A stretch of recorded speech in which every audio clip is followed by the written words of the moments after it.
We will not be able to sit with them when they're either being forced by the minister or by their own volition to sack our people for taking what, a month before could have been lawful industrial action.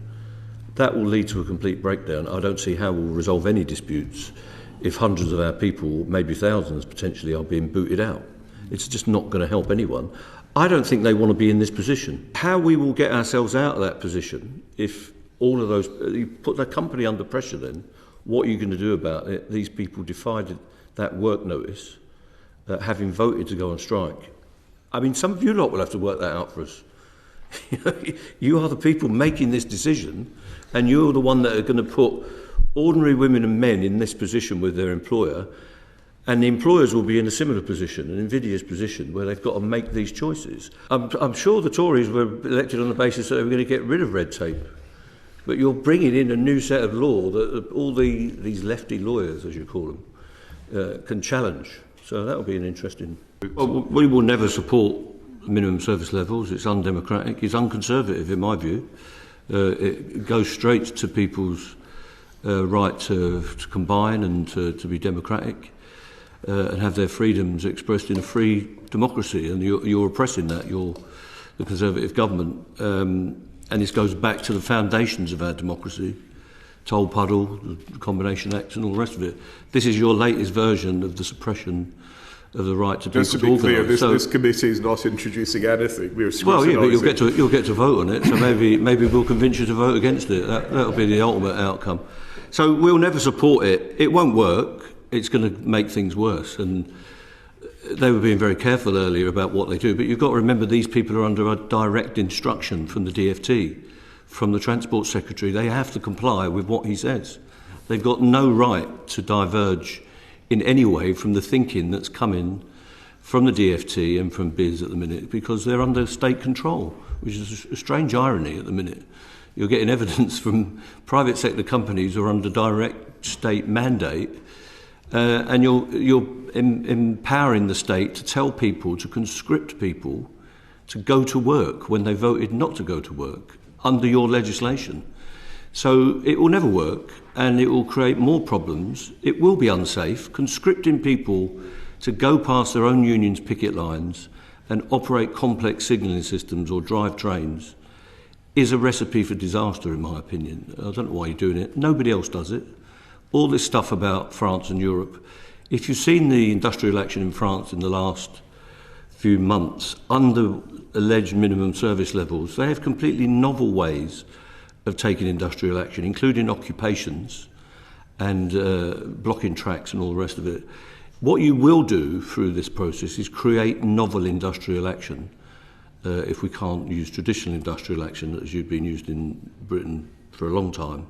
There will be novel forms of action, and there will be wildcat action, which is what happens in France and Italy and Spain and elsewhere. In Stockholm last week, there was walkouts all over the Stockholm tube network outside the legislation. So it's going to come back on the Conservative Party's heads, I believe, but it won't work whichever way you go with it. The purpose of this inquiry is to explore what that regulation might look like. We're not debating the principles of the... Shouldn't they be telling us rather than us telling you? Well, we are questioning a wide range of witnesses and looking for their input. So in terms of shaping what those regulations might look like, are you engaging with the consultation process? Do you have a role in that? Well, we've responded to the consultation, but we still don't know what's going to happen. So you could have a completely novel situation where we give 14 days' notice of strike action, and then, as we understand it at this time, the government or the companies give us 4 days' notice inside that 14 days of who's got to work. So it might be quite novel, whereas the companies are always taking us for injunctions. We may have the opportunity to take them for injunctions if they haven't served the notices properly. So I think it's going to be a complete pig's ear, but we will respond. And it's the stuff, it's unsafe, we believe. It's not going to work, and I don't think it will serve the passengers well. And if it's going to go to a national reduced timetable, people like train drivers and signallers will be completely conscripted. You cannot run an 80 or 90% or even a 50% railway service without conscripting all of the signallers and all of the controllers to operate that network. If you want to run a train down into Cornwall, into the north of Scotland, into rural Wales, and all of the towns that were mentioned earlier, Stoke, Middlesbrough, Portsmouth, all poor towns, by the way, I noticed. Maybe that's why they're not getting a service. I'm sure Guildford and Maidenhead always get a service during strike days. But it will be a disaster, and we'll all end up in court, and they'll spend even more money on fighting these cases than they have in trying to break these strikes. And if they'd used a fraction of the money in breaking the strikes in regard to settling them, we could all be back at work now anyway. I know there have been concerns raised, particularly by the RMT, about where safety would be in this situation. And in the previous discussion, they gave us reassurances that they didn't think that would be the case. Do you agree with that situation? No, I think they gave you a reassurance to do a risk assessment. So what they do at the moment, when they're getting managers to break strikes, is they put them on a training course for 4 hours, which for a safety critical member of staff would be at least 6 months or maybe a year. And then they put them out. So what they'll do is risk assess it, and they would come up with a risk assessment that says, we don't think there is a greater risk, or the risk can be managed. So that's just health and safety speak for saying we'll just take the risk. And so if we stress safety critical staff by making them come to work on pain of being dismissed, they'll just say that's no greater danger. We think they will continue to take that risk. I think they will probably continue to use managers fairly extensively where they can, because I think they're reasonably comfortable with the situation at the moment. I mean, during this dispute, Network Rail sets down the minimum standard that they're going to run, which could be 20-30%, as you've heard, and they will try to operate a system within that, and it's got a defined time period. Now, they seem fairly comfortable with what they're doing. I don't know what your impression was. And I don't think this adds any value to them, but it certainly will put people who don't want to do the work into a stressful situation where you're putting pressed people into safety critical roles, and that shouldn't happen. So that is an enhanced safety risk. But they'll cover themselves with paperwork and say, we did a risk assessment.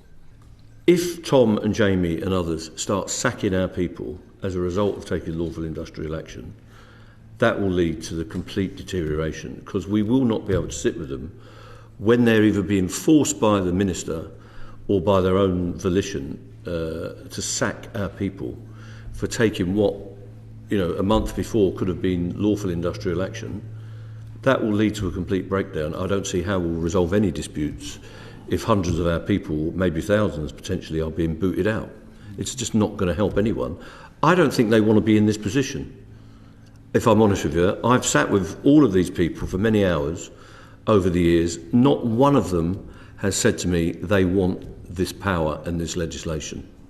They've got no idea how it's going to work, as you've heard, and they are being press-ganged into it as much as anyone else. I don't think anyone wants to be in this position. Because if they don't sack people, what are they going to do? You're putting yourselves in a position where you're given an instruction by the Secretary of State to carry out a minimum service level, and if it doesn't work, what's the Minister of State going to say to you next? He's going to say, or she's going to say, I want those people sacked, so that the next time they come to work. I don't know if you politicians want to put themselves in that position, where they're commanding chief executives to dismiss people for taking strike action. But that's the road you're headed down. I don't know if it will provoke people. At the minute, people who aren't in unions have the right to go on strike, by the way. And I don't know who they're going to pick for a work notice. So if the RMT was on strike and other unions weren't, are they going to put work notices on everybody in case they don't cross a picket line? Because you have the right, as a non-trade unionist or a worker in another union, to not cross a picket line and be protected and indemnified. So I don't know if anyone's thought about that maybe everybody won't come to work. And maybe all the people that aren't in the union won't come to work because they won't get a work notice. Who knows? Will the employers demand to know who is in a union and who is not in a union? They don't have the right to know that at the moment. So I don't know how it's going to work. I don't think anyone else knows how it's going to work, which is what's wrong with the legislation. Do you think it would differ if it were different types of workers on strike? Because obviously we've got differing, we've got train drivers, we've got, as you say, signal operators, things like that. Do you think this legislation would work differently for different types of workers? Well, I imagine the employers will prioritise who they want to work. So if I don't suppose that they want somebody in accounts. They're that bothered about whether they come to work or not on a strike day. I'm sure they'd like them to, but they certainly will want signallers and train drivers and conductors to come in. We'll do whatever we can. We will take, and we'll urge the TUC to have a non-compliant strategy. Hopefully we'll do that collectively, so we can do that in the European Court. We can do it in our own courts, depending on how these work notices work. If you look at the history of the legislation since the Tebbit laws, I'm not going to go back over all that, but all these iterations of the laws, they've all ended up in court. They've all ended up with challenges from employers, challenges from various parties. Then you end up with a bit of equilibrium. You find out how it's going to work with all the ballot thresholds and all the rest of it. It settles down, and then the government comes back, or one government comes back and makes a new set of legislation because they weren't content that the unions had defeated or got round the previous legislation. I imagine we'll be involved in that for the next 5 to 10 years. Until somebody serves a work notice on a group of workers, we won't know what the challenge will be. So there are people in certain inns of court around here that will be rubbing their hands, thinking this is great, this is a new area of law. I'm sure the Tories were elected on the basis that they were going to get rid of red tape. But you're bringing in a new set of law that all these lefty lawyers, as you call them, can challenge. So that will be an interesting... And just a similar related subject, before I go along to your colleagues there, in terms of the access for vulnerable and or disabled passengers, do you think they'd be able to manage that in the situation where you were in a minimum service level? Do you think there'd be any impact into that? Well, the only way you can manage it adequately is by compelling more people to come to work. So much of the infrastructure is Victorian or of that area with lots of steps and footbridges and all the rest of it. That needs passenger assistance because the lifts aren't there. You will have to get people who people are maybe not thinking, like customer service staff who are not safety critical. If you want to keep that service going, you will have to bring them in. And if the government dictates that more stations should open on this timetable method rather than the priority route, that will mean more people being compelled to come in. Let me give you a scenario. So a signaller has been served the works notice. There's a picket line and they refuse to cross the picket line in this democratic state we call Britain. And what are the legal consequences for that signaller and what are the consequences for the travelling public? Well, they lose their indemnity. We don't have a right to strike in this country. There is no right to strike whatsoever. You breach your contract of employment every time you go on strike, and you're indemnified from legal or disciplinary action by the public, by businesses and by your employer. They will lose that indemnity. So they can be subject to the costs of the disruption and they can lose their job. And they could potentially end up in court because of the costs.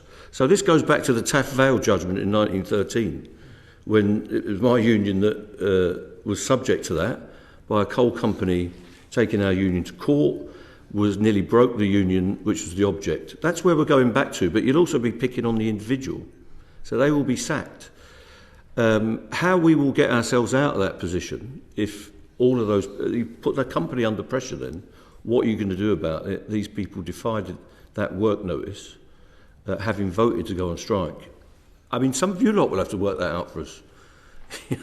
You are the people making this decision, and you're the one that are going to put ordinary women and men in this position with their employer, and the employers will be in a similar position, an invidious position, where they've got to make these choices under pressure from the government and by the Secretary of State, who goes on the television and says, I'm just a good broker.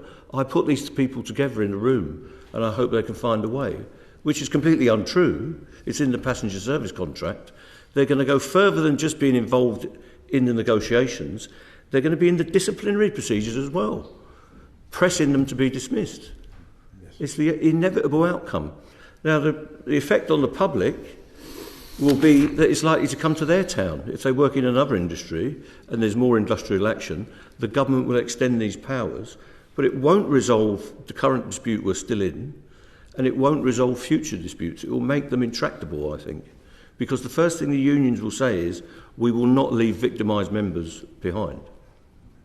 Thanks very much for watching that video all the way to the end, and if you liked it, I've got some better news for you.